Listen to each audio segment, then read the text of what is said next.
ई bikes आजकल ये शहरों में हर जगह दिख रही हैं, है ना? चलाने में एकदम आसान, दिखने में शानदार। इनकी पॉपुलैरिटी बहुत तेजी से बढ़ रही है। लेकिन इस रफ्तार के पीछे कुछ ऐसे खतरे छिपे हैं जिन्हें हम अक्सर देख नहीं पाते। तो सवाल यह है कि इस स्मूथ राइड के पीछे की असलियत क्या है।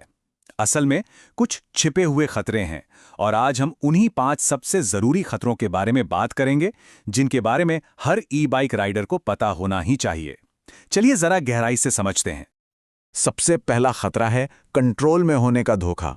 देखिए, ई बाइक इतनी शांत और स्मूथ चलती है कि अक्सर हमें ये लगने लगता है कि सब कुछ हमारे पूरे कंट्रोल में है।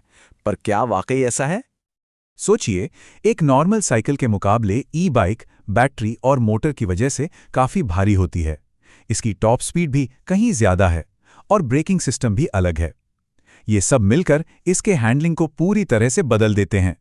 इसे चलाना एक आम साइकिल चलाने जैसा बिल्कुल नहीं है।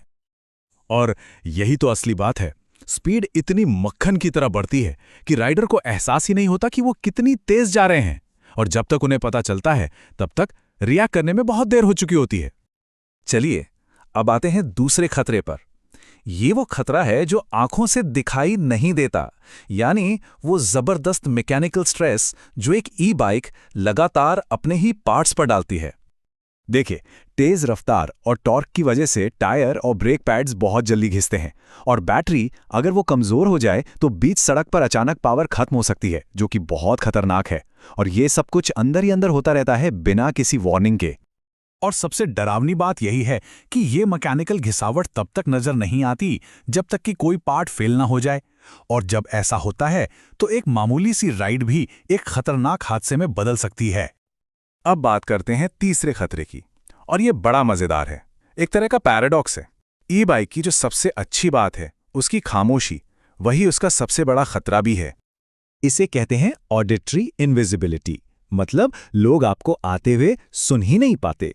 हम सब आने जाने वाले ट्रैफिक को महसूस करने के लिए अपनी सुनने की शक्ति पर बहुत निर्भर करते हैं, है ना? लेकिन ई बाइक्स इस सेंस को पूरी तरह से बाईपास कर देती हैं। सोचिए, जब आप किसी फुटपाथ या शेयर्ड रास्ते पर हों तो पैदल चलने वालों को आपके आने की भनक तक नहीं लगती। यही आवाज की कमी एक्सीडेंट्स का एक बहुत बड़ा कारण है, क्योंकि लोगों को रिएक्ट करने का टाइम ही नहीं मिलता। अच्छा, अब आते हैं चौथे और शायद सबसे विस्फोटक खतरे पर, जो ई बाइक से जुड़ा हुआ है। बैटरी में आग लगने का खतरा। होता यह है कि ओवरचार्जिंग, कोई सस्ता या गलत चार्जर यूज करने या फिर बैटरी को कोई नुकसान पहुंचने से उसके अंदर एक खतरनाक केमिकल चेन रिएक्शन शुरू हो सकता है। इसे थर्मल रनअवे कहते हैं। इसमें बैटरी इतनी गर्म हो जाती है कि उसमें आग लग सकती है या वो फट भी सकती है। और हमारा आखिरी खतरा ये सड़क पर नहीं बल्कि कागजों में छिपा है। ये है कानून और इंश्योरेंस से जुड़ी उलझनें। सच तो यह है कि ई बाइक्स इतनी तेजी से पॉपुलर हुईं कि नियम कानून पीछे रह गए। आज भी कई मालिकों को यह साफ साफ पता नहीं है कि उनकी गाड़ी पर कौन से कानून लागू होते हैं। ये साइकिल है या मोपेड, ये एक बड़ा सवाल है।